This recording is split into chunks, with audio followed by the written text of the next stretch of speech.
ఇంద్రనీల్ గారు, ఇప్పుడు రాష్ట్రంలో నడుస్తున్న అన్ని వరుసగా లిక్కర్ ఎపిసోడ్ నడుస్తుంది రాష్ట్రంలో. హ్మ్. మొన్నటిదాకా మిథున్ రెడ్డి గారి పేరు చెప్పి ఒక 70 రోజులు అటు తిప్పారు. ఇప్పుడు ఏంటంటే హఠాత్తుగా వాళ్ళ డంపే దొరికింది. ములకల చెరువు దగ్గర నుంచి ఇబ్రహీంపట్నం దాకా ఎలా పారుతూ వచ్చింది? అది అనాథరైజ్డ్ లిక్కరా, చీప్ లిక్కరా? మీరే చెప్పాలి. సార్, అనాథరైజ్డ్ అనేది ఆల్రెడీ వాళ్ళు కూడా యాక్సెప్ట్ చేశారు. రెండోది ఏంటి అంటే అసలు లిక్కర్ ప్రొసీజర్ ఎలా ఉంటుంది, దాన్ని ఎలా తయారు చేస్తారు, అది ఎలా డిస్ట్రిబ్యూషన్ అవుతుంది, అసలు ఒక లిక్కర్ ఫ్యాక్టరీ రన్ చేసే అతను కూడా ఒక బాటిల్ తను కొనుక్కోవాలి అంటే తను వాడుకోవాలి అంటే అది మళ్ళీ లిక్కర్ షాప్లో తీసుకోగలడు. కానీ తను తనదే తయారీ ఉండా కూడా అక్కడ ఒక బాటిల్ తీసుకోలేడు సార్. అంత సిస్టమేటిక్గా ఉంటుంది. నేషనల్ వైడ్ కానివ్వండి, స్టేట్ వైడ్ కానివ్వండి, మనకి ఎక్సైజ్ డిపార్ట్మెంటు, విజిలెన్స్ యొక్క సర్వేలెన్స్ కానివ్వండి, ఆ స్థాయిలో ఉంటుంది. మీకు IMFL, Indian manufactured Indian liquor వేరు, ఇండియన్ మ్యానుఫ్యాక్చర్డ్ ఫారిన్ లిక్కర్ అని 2 వెరైటీస్ ఉంటాయి ఇందులో. ఏదైతే ఆ స్పిరిట్ ఉంటుందో దానికి ఎవ్రీడే సీల్ వేస్తారు సార్. ఎక్సైజ్ ఆఫీసరు మ్యానుఫ్యాక్చరింగ్ యూనిట్లో ప్రతిరోజు సీలు తను తీసిన తర్వాత ఇన్ ప్రెజెన్స్ ఆఫ్ హిమ్, అతని సమక్షంలోనే ప్రతి బాటిల్ తయారవుతుంది. సో ఆ బాటిల్ తయారైన తర్వాత మళ్ళీ అక్కడి నుంచి లోడ్ అయితే అది ఎక్సైజ్ డిపోస్కి వస్తే, డిపోస్లో ఏ స్టేట్కి ఆ స్టేటు ఆ డిపో వైజ్ మీకు లేబుల్ వేయటం ఇవన్నీ జరుగుతాయి. అండ్ ఈ వైన్ షాప్లో అవ్వచ్చు, బార్ షాప్లో అవ్వచ్చు, వాళ్ళు ఇన్వాయిస్ జనరేట్ చేసి పేమెంట్ చేసిన తర్వాత ఆ స్టాక్ వాళ్ళకి డిస్ట్రిబ్యూట్ అవుతుంది. అండ్ ఎక్సైజ్ డిపోలో సైతం ఒక బాటిల్ బ్రేకేజ్ అయినా కూడా, ఏదో బ్రేకేజ్ అయిపోయినా చూపించడానికి లేదు, ఎవ్రీ బాటిల్ కూడా సీసీ కెమెరా సర్వేలెన్స్లో ఉంటుంది. ఇంత సిస్టమేటిక్గా అంటే మ్యానుఫ్యాక్చరింగ్ యూనిట్ కలిగి ఉన్న అతను కూడా ఒక బాటిల్ తాగాలనుకున్నా, కొనుక్కోవాలనుకున్నా తన ఫ్యాక్టరీలో తీసుకోవడానికి లేదు సార్. తను కూడా మళ్ళీ మీకు అంటే ఆ షాప్లోనో బార్లోనో తీసుకోవాలి తప్పితే తను ఓన్గా తీసుకునే పరిస్థితి మన దగ్గర ఫ్యాక్టరీ అనే స్థితి లేదు. అలాంటిది గత ప్రభుత్వం ఏం చేసింది, అసలు ఫస్ట్ ఆఫ్ ఆల్ మీకు ఈ కేసు యొక్క సివియారిటీ కానీ మీరు తీసుకుంటే, ఇప్పుడు 2 చోట్ల దొరికింది.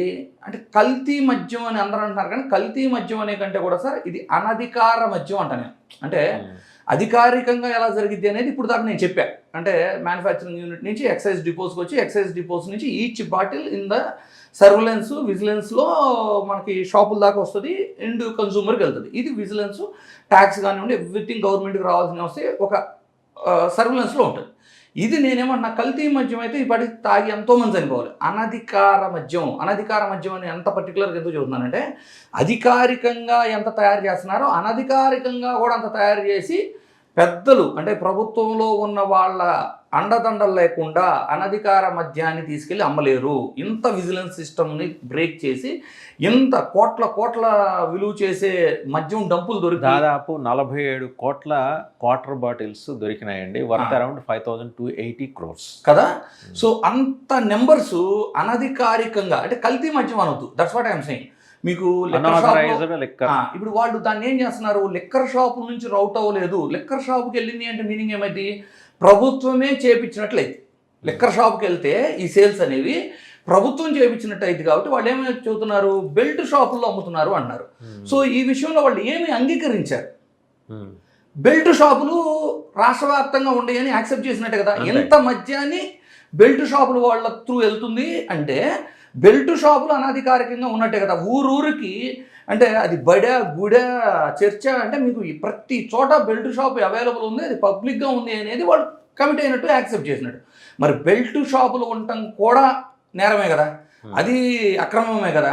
మరి దీని మీద చర్యలు ఏమైనా తీసుకున్నారా అంటే, ప్రస్తుతం ఏం చేస్తున్నారంటే జరిగిపోయిన అతిపెద్ద తప్పుని చాలా చిన్న తప్పుగా ముందు కేసు తీవ్రతను తగ్గించడానికి అధికారికంగా లిక్కర్ షాపుల్లోనూ బార్ షాపుల్లోనూ మేము ఈ అనధికార మద్యాన్ని తీసుకొచ్చి, అది మీరు కల్తీ మద్యం అంటారా అనధికార మద్యం అంటారో, నా వెర్షన్ అనధికార మద్యాన్ని తీసుకొచ్చి మీరు లిక్కర్ షాపుల్లోనూ బారుల్లో అమ్మలేదు అని చెప్పుకోవడానికి, అది అమ్మితే గవర్నమెంట్ అమ్మినట్టు. అదంతా గవర్నమెంట్ ఇక అసలు దేశంలోనే ఎక్కడా జరగనంత అతిపెద్ద లిక్కర్ స్కామ్ జరిగిపోయినట్టు.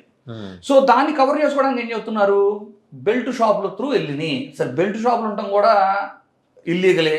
బెల్ట్ షాపులు ఉండటం వల్ల అసలు ఎన్ని అనర్థాలు జరుగుతున్నాయి. బెల్ట్ షాపు ఒక టైం లిమిట్ ఏమి ఉండదు. ఇప్పుడు వైన్ షాపులు అనుకోండి సార్, ఒక టైం ఫ్రేమ్ ఉంటుంది, మార్నింగ్ నుంచి సాయంత్రం ఈ టైం వరకు ఉంటుంది అని. సో ఇవేమి ఉంటాయి, మీకు అర్ధరాత్రి అడిగి తలుపు కొట్టినా ఇస్తాడు, ఏ టైంలో ఇస్తాడు. సో అవైలబిలిటీ ఇప్పుడు చూడండి, వైఎస్ఆర్సీపీ అధికారంలో ఉన్నప్పుడు ఆ టైం ఫ్రేమ్ తగ్గించారు వైన్ షాపుల రన్నింగ్ టైం, అంటే ఏ టైం నుంచి ఏ టైం దాకా ఉంటాయి, అంటే వైన్ షాపుల నెంబర్స్ తగ్గించారు అండ్ గ్రామాల్లో ఉండే వైన్ షాపులను తీసేశారు. సో దానివల్ల ఏమవుతుంది, గ్రామాల్లో నుంచి మండలం దాకా వెళ్ళి అంటే ఆ ట్రాన్స్పోర్టేషన్ టైము అండ్ దానికి అయ్యే ఖర్చు లెక్కేసుకుంటే ఆ చీప్ క్వార్టర్ కూడా రాదు అని కొంత తాగడం తగ్గదు, డిస్కరేజ్ చేయడానికి చాలా చర్యలు అయితే తీసుకున్నారు. ఇప్పుడు అలాంటి చర్యలు తీసుకోకపోగా సేల్స్ పెంచుకోవడం కోసం ఊరూరికి ఒక 10 బెల్ట్ షాపులు పెట్టేసి ఆ బెల్ట్ షాపుల్లో అర్ధరాత్రి కూడా దొరుకుతుంది కదా, మీకు టైం లిమిట్ లేకుండా తాగటం వల్ల ఎన్ని ఇప్పుడు మీకు గొడవలు అవటానికి కారణమవుతాయి. మహిళల పరంగా ఇప్పుడు జరుగుతున్న సంఘటనలు రాష్ట్ర వ్యాప్తంగా మహిళల మీద ఈ రోజున జరుగుతున్న ఈ సంఘటనలన్నిటికీ కూడా ఈ బెల్ట్ షాపులు కూడా కారణమే కదా. మరి ఈ బెల్ట్ తాగినాళ్లే కదా ఇవన్నీ మేజర్గా మనం చూస్తున్న ఇన్సిడెంట్స్ అన్నీ. సో ఇవన్నీ బెల్ట్ షాపులే. పిల్లలు అంటే గుడి పక్కన బడి పక్కన కూడా ఈ బెల్ట్ షాపులు ఉండటం వల్ల దగ్గరగా చూస్తూ అలవాట్లు నేర్చుకునే అవకాశాలు ఉంటాయి. ఇన్ని కారణాలు ఉన్నప్పుడు ఆ బెల్ట్ షాపులు నివారించాలి అని అందరూ చూస్తుంటే వీళ్ళు అఫీషియల్గా రన్ చేసినట్టు ఇప్పుడు చూడండి, బెల్ట్ షాపుల మీద రన్ అవుతుంది అని అంత స్పెసిఫిక్గా మెన్షన్ చేసి చాలా సింపుల్గా చెప్తున్నారు. మరి బెల్ట్ షాపులు రన్ అవుతుంటే మీ విజిలెన్స్ ఏం చేసింది, మీ ఎక్సైజ్ డిపార్ట్మెంట్ ఏం చేసింది, లేదు వాళ్ళందరి దగ్గర మీరు ఏమైనా తీసుకొని వాళ్ళని అలౌ చేశారా, దీనికి ఆన్సర్ చేయాల్సిన సమయం అయితే వచ్చింది. సో ఇది మాత్రం చాలా పెద్ద బూమరాంగ్ సార్ వాళ్ళకి. ఎందుకంటే జరగని లిక్కర్ స్కామ్ జరిగింది అని అంటే గవర్నమెంట్కి రెవెన్యూ పెరిగితే లిక్కర్ స్కామ్ అంటున్నారు.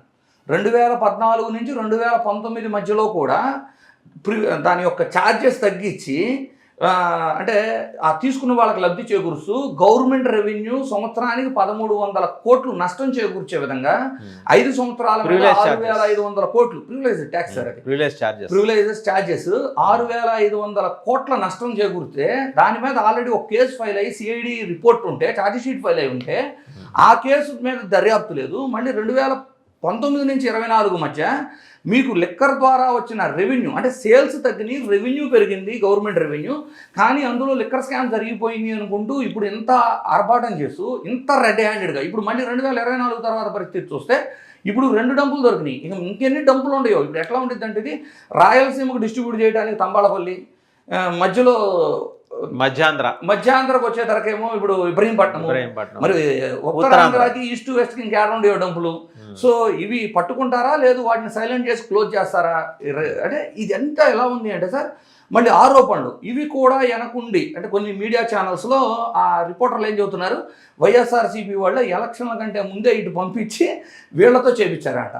అసలు కనీసం బుద్ధి అన్న ఉండాలి కదా, ఏం మాట్లాడుతున్నారు, దొరికితే వాళ్ళని శిక్షించండి, తప్పు చేశారు ఏ ప్రభుత్వం అయినా అది ప్రజలకి హానికరము. ఇప్పుడు అందులో కల్తీ కానీ జరిగితే కొన్ని వేల మంది ప్రాణాలు పోతే ఎవరు రెస్పాన్సిబిలిటీ? సో కల్తీ జరగలేదు అని నేను అంత క్లియర్గా ఎందుకు చెబుతున్నా అంటే అది ఎప్పటి నుంచో జరుగుతున్న సిస్టంలో ఎవరి ప్రాణాలు పోలేదు అంటే ఇది కల్తీ మద్యం కాదు, ప్రభుత్వమే అనధికారికంగా రన్ చేసిన మద్యం అని నేను చెబుతున్నాను. Right, thank you. Welcome sir.